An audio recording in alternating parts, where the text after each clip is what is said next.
Bonjour et bienvenue dans Les Chevaux Explorateurs, le podcast qui éclaire votre relation avec votre cheval. Ensemble, nous allons explorer les notions d'autonomie, de lien, de mouvement et bien d'autres encore. Moi, c'est Émilie, et je vous accompagne dans vos interrogations, dans la découverte de nouveaux chemins, et surtout dans la construction de la relation dont vous rêvez avec votre cheval. C'est parti!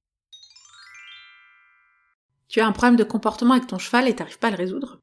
Et si c'était tout simplement parce que tu te poses pas la bonne question? Je suis désolée de te dire ça, mais la première question qu'on pose en général quand on voit un problème avec son cheval, c'est souvent pas la bonne.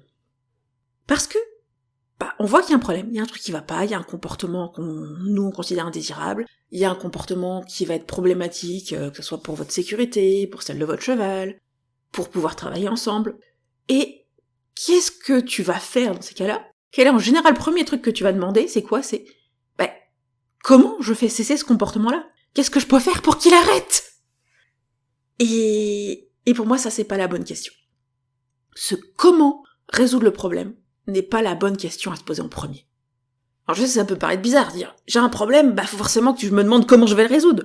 Ouais, ça paraît logique de se poser cette question-là.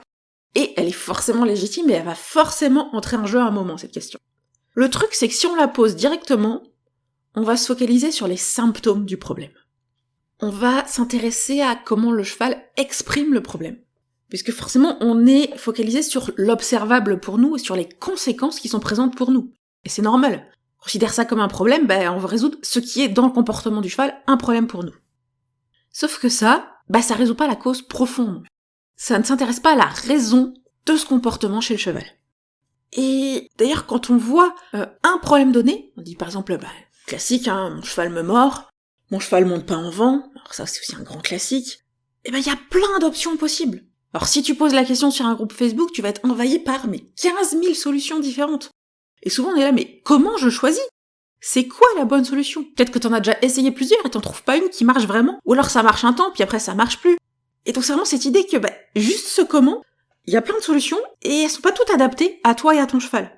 Mais parce que la solution, elle doit dépendre du vrai problème. Et le vrai problème n'est pas toujours celui que tu observes.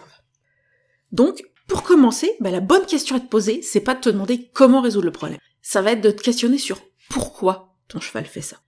Te dire, mais pourquoi mon cheval a ce comportement que je considère comme indésirable? Puisque je te le rappelle, on l'a vu dans l'épisode 45 précédemment du podcast, un comportement qui est indésirable pour toi n'est pas forcément indésirable pour ton cheval. Il apporte quelque chose à ton cheval. Soit il lui permet d'exprimer un inconfort, une peur, une douleur, soit il lui permet de solutionner un problème qu'il rencontre lui, du genre éviter un truc qui lui fait peur ou un truc qui est inconfortable. Donc c'est vraiment la première question à se poser, c'est de se demander, mais qu'est-ce que ça apporte à mon cheval, ce comportement-là? Et malgré le fait que j'ai fait telle ou telle action, il le fait encore. Du coup, ça lui apporte encore quelque chose d'important. Et c'est indispensable de répondre à ce pourquoi mon cheval fait ça, parce que ça va te permettre de comprendre le bon comment. Alors on peut être précis ou pas précis dans se répondre au pourquoi, parce qu'on va pas toujours pouvoir tout identifier. Mais ça te permet quand même de comprendre quelle peut être la cause initiale de ce comportement, et donc d'agir sur cette cause spécifiquement. Si je te prends l'exemple typique du cheval qui ne monte pas en vent, ça peut être un cheval qui monte pas parce que le vent c'est un espace étroit où il n'y a pas de lumière et où il y a un contraste de lumière trop important avec l'extérieur. Donc là, c'est plus son association avec ce type d'environnement qui va être problématique. On va travailler à la fois sur le fait qu'il ait moins peur des espaces étroits et sur l'éclairage à l'intérieur du vent, par exemple. Par contre, si ton cheval, il a arrêté de monter après un long trajet et qu'il était descendu, qu'il était pas bien, qu'il était fatigué, et puis qu'en plus tu sais que, ce cheval-là, il est démusclé parce qu'il a eu un problème de santé. Peut-être que la question va être liée au fait que le transport, c'est quelque chose de fatigant pour un cheval, et là tu vas plus aller te focaliser sur le travail physique pour qu'il ait la capacité musculaire de tenir un voyage en vent. Et une fois que ton cheval il sera en état de tenir l'effort physique du voyage en vent, tu pourras peut-être retravailler sur la montée en vent. Parce que tu sais qu'il en sera capable physiquement. Et on est sur des causes complètement différentes qui vont amener un même comportement de « mon cheval monte pas dans le vent ». Et tu vois bien que là, les solutions sont vraiment assez opposées. Et puis si t'essayes pas la bonne, tu vas galérer, tu vas te dire ça marche pas, tu vas être épuisé parce que c'est épuisant d'accompagner un cheval qui a un problème de comportement quand on trouve pas la solution.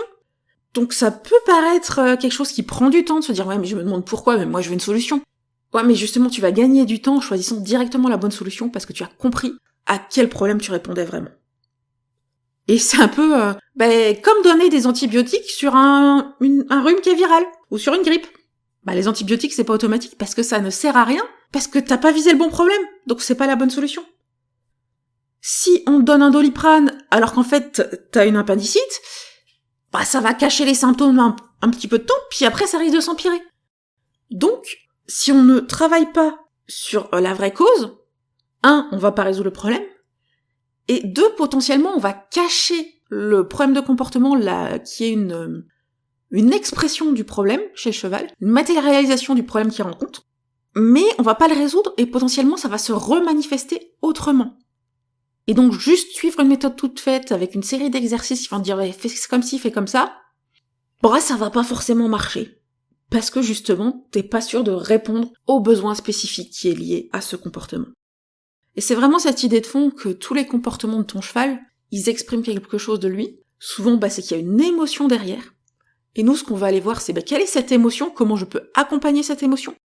Est-ce qu'il y a un problème, qui peut être un problème physique, comment je peux résoudre ce problème physique avant de demander à mon cheval de faire quelque chose qu'il n'est pas capable de faire physiquement. Est-ce qu'il y a une peur? Comment je peux aider mon cheval à avoir moins peur, plutôt que lui demander d'aller affronter un truc qui est absolument effrayant pour lui? Et donc c'est vraiment cette idée de fond que, une fois que tu sais pourquoi, c'est facile de trouver comment résoudre le problème. Donc voilà, si ton cheval présente un problème de comportement aujourd'hui, je te pose la question. À ton avis, pourquoi il exprime ce comportement-là? Quel message il veut te faire passer par ce comportement que tu considères indésirable? Pourquoi pour lui ce comportement il n'est pas indésirable? Qu'est-ce qu'il lui apporte? C'est quoi le bénéfice qu'il y gagne? Et donc comment tu peux prendre en compte son besoin qu'il exprime, son inconfort qu'il t'exprime, pour aller l'accompagner, pour qu'il n'ait plus besoin de l'exprimer par ce comportement qui est indésirable pour toi. Donc vraiment, arrête de commencer par te dire « mais comment je résous le problème ?» C'est pas la bonne question. Commence par te dire « mais pourquoi il fait ça ?» Et le comment il viendra tout seul après, parce que ça va être logique. C'est comment je réponds à ce besoin que mon cheval exprime. Voilà. Maintenant, à toi de jouer, réfléchis à ce pourquoi chez ton cheval, et au comment qui pourra répondre à son pourquoi. Et voilà, c'est déjà fini pour aujourd'hui. Si cet épisode vous a plu, n'hésitez pas à le partager à vos amis qui pourraient être intéressés. Pour échanger avec moi et ne pas manquer les prochains épisodes, retrouvez-moi sur mon compte Instagram @leschevauxexplorateurs. Et si vous avez envie qu'on aille plus loin ensemble ou que vous souhaitez en savoir plus sur mes accompagnements individuels et mes programmes en ligne, n'hésitez pas à me contacter par mail ou à vous rendre sur mon site internet pour en savoir plus. Tous les liens sont en description de l'épisode. À très bientôt!